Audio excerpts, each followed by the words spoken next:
Welcome again to another episode on My Lawyer Next Door. Here we have Arasan Rajadurai with almost 9-10 years of experience here to answer the golden question. Is it time for me to step into the real estate market to buy? Right? That's a golden question everyone's been asking. When we go to family outings now, before it used to be, house prices are going up, then house prices are going down. Now the topic is like, when should we buy? So what I'm going to do for today's discussion and to keep it organized is we're going to have this discussion split into three groups of real estate buyers. We have our first-time home buyers, new to the real estate market, and we're going to discuss about them.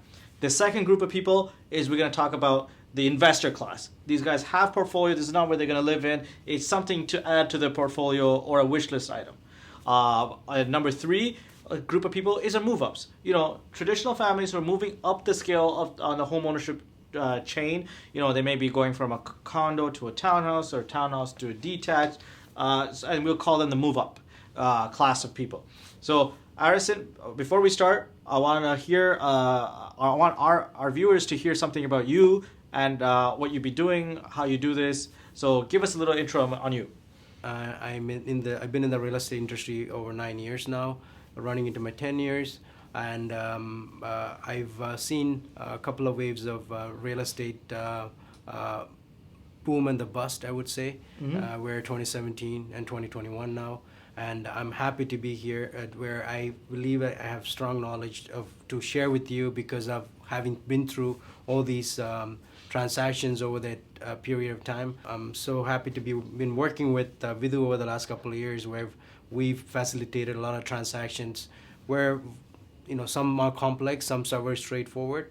So yes, I'm happy to be here where we can share some knowledge, and hopefully that's very informative for the future buyers. All right. So let's start with our first set of class of buyers. We're going to call these guys the first-time home buyers. These are new entrants to the market. They may be in the rental game, maybe former students, and they're coming into buying their first house. Would you recommend to them to buy their first house now or later, and why?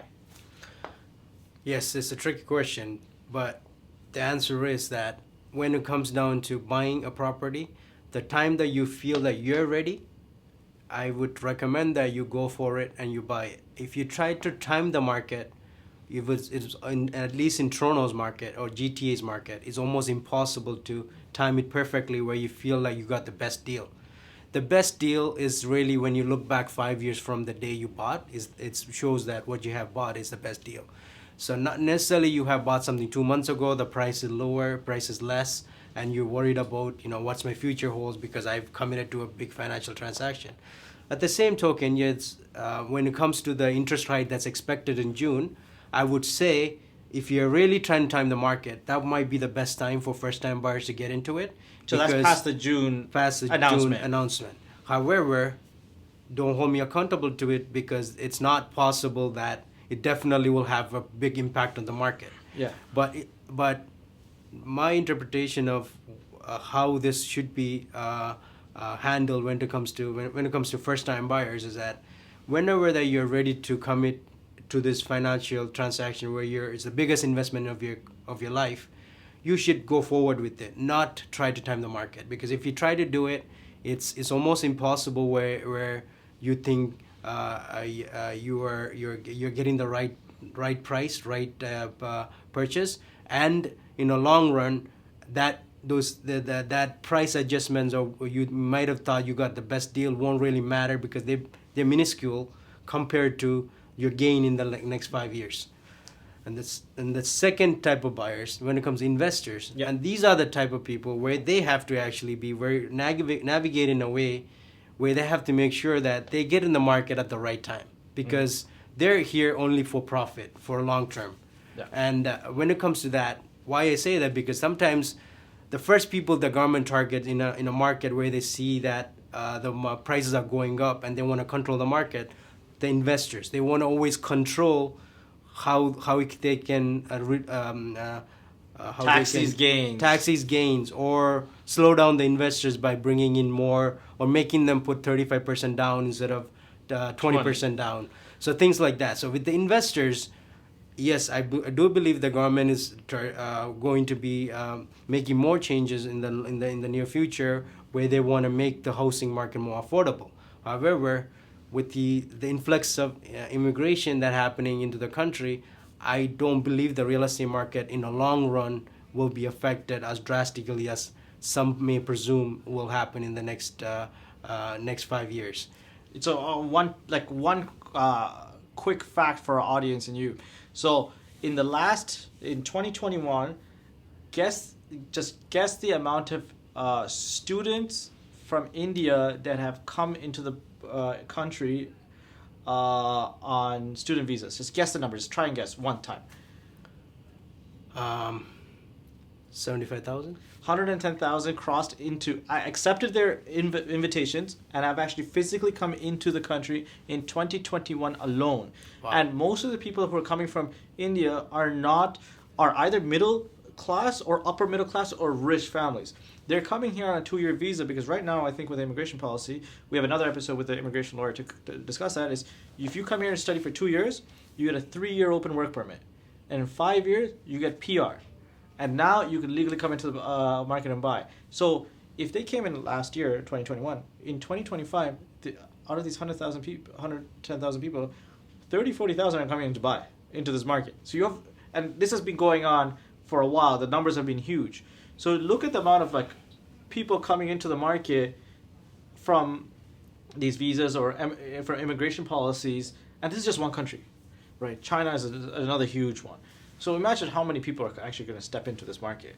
Definitely, that has the biggest impact right now, because what I've read about over the time is what is the government's been targeting in terms of who they're bringing as immigrants are usually people that are very financially stable Mm-hmm. in their foreign countries, and they do make them show big financial stability before they approve them these visas. And these buyers, these students or families that are approved a visa that come into this country, they do come with awful lot of money that makes them eligible to buy these homes. Either they have a job that qualifies them to buy with CMHC insurance, or they do more than 20.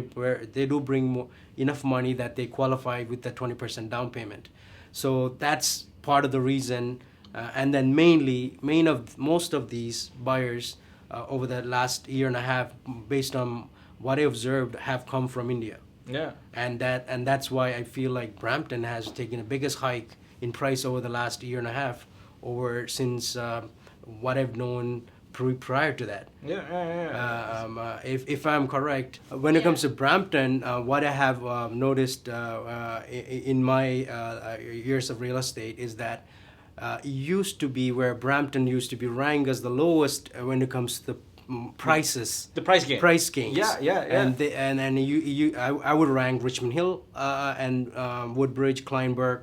Obviously, I'm not considering Bayview Village or other affluent neighborhoods, but Richmond Hill, Markham, and Vaughan, Woodbridge, and Kleinburg, all that are considered. And then it's even Scarborough was ahead of the curve when it comes to prices. But now that list needs to be readjusted because Brampton's up here. That has to do with the influx of immigration, and Brampton's considered a hub for the Indian community, and they've come with awful lot of money based on what I observe, and they've rang up the price there, and it's very unaffordable there. Even we've seen semi-detaches sell for 1.6, 1.7 there. Yeah. No, it's been crazy. All right, so now let's go to our third class of real estate buyers, and these are I've called them move up. So what I mean by move up is people who are already in the market, maybe more towards the entry level line product in the market, and want to move up in scale to the house. What about for them? For them, actually, it's pretty easy because it's unless you are holding what the existing purchase and you're refinancing, buying another one. But if you're selling and buying in the same market, when you do won't matter too much because you sold at the same market, unless you've bought a property and taken too long where the market shifted so fast. So that's where you have to be very careful. You work with an experienced agent who is going to make sure they navigate you through, make sure you don't get stuck in between where you bought a property 4 months ago and then you still haven't you're prepared to have sell. You always prepare your home for sale before you buy something or make a commitment to it. You could have been looking for a home, but make sure you before sign the sealed agreement, your house it should be ready to go on the market the next following week. Because if you take a month to prepare your house for sale, there could be a shift in the market. Mm-hmm. So if you are the person who is consider a move-up client, you are free to buy as you want because you're selling your property at the same market. You should not experience any market price shift as long as from the day you have bought your property, your house has been sold. It should match within 2 weeks. Yeah. Because within 2 weeks the price may change, but won't be a drastic as $100,000-$200,000. You may see a shift of $20,000-$30,000, but that's part of the transaction. And you know if that does happen, that's unfortunate, but it's not as bad as 2 months, $150,000. These are the things that we are observing in today's market from March to I would say February to April. Within this 2 months, I've seen prices shift up $150,000 in some cases. And you mentioned to me that there's one case where they've $225,000. $225,000 in Durham region. They bought. Luckily, our client's a seller, and the buyers are like, "Hey, can you reduce the price?" And my sellers don't know what to do yet. Yeah. So we're navigating through their legal options. We're working with their realtor. We're working with almost their accountant in a sense, or like their financial person, to say that can they take this reduction like long term. Yeah. So these are the factors we go through. Yeah. But when it comes to these when it comes to all these buyers, all you segmented into three parts. But for all of them, and some of them are savvy investors who already probably know the answer to this and what the information that I'm giving out.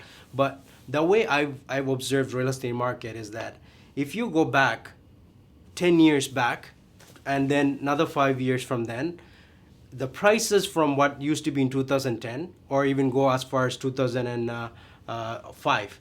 So if you go back and look at where the market was and where the market shift every 5 years, you see that it does go in upward motion, upward trend. On the long trend line. Long trend. So if you're a real estate investor that holds a property, and you will end up be on top when it comes to depreciation in value. Mm-hmm. So that's what I tell buyers. I mean, if real estate is a long-term investment, if your intention is that you're going to be buying a property, just make sure that the formula is I'm holding for minimum 5 years, unless your situation drastically changes where you have to dispose it.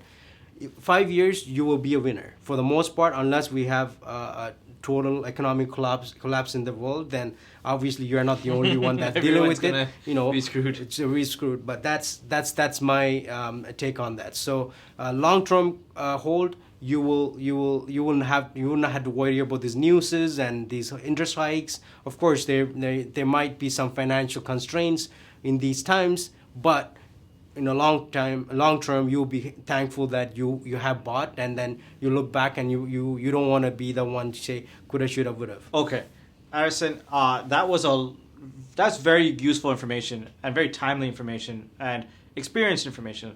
And I want to thank you for sharing your knowledge with our audience. Thank you. And I want to thank you for taking the time out of your busy schedule to come out onto our channel, My Lawyer Next Door. So if you have any further questions for Arasan, please write to us in our comment section below or email us, and we will make sure we share all of Arasan's contact information below. So if you ever want to reach out to an experienced real estate agent and you think you could vibe with him, you could contact him and see how it goes. So, from My Lawyer Next Door, thank you, and we'll see you again in the next episode.